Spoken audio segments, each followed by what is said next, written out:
मोहब्बत के खेल खा गेल जिंदगी के जान मोहब्बत के खेल मन करवा भी मन करवा भी कटा जायो रे खा गेल जिंदगी के जान मोहब्बत के खेल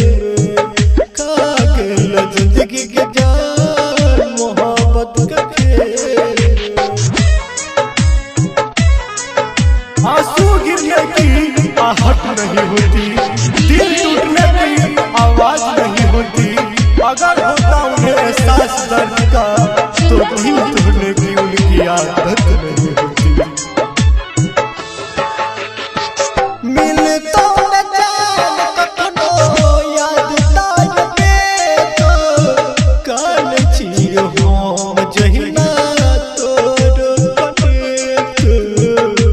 गिर जा सुनना मिलता न जान कखनो याद ताज पे तो कान छियो हम जहिना तोर कटे डाल के रही गे डाल के रही गे जिंदगी धमेल में खा गेल जिंदगी के जान मोहब्बत के खेल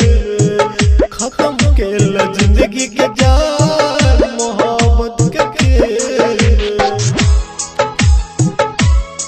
जिंदगी देने वाले मरता ही छोड़ गए, अपना पन जताने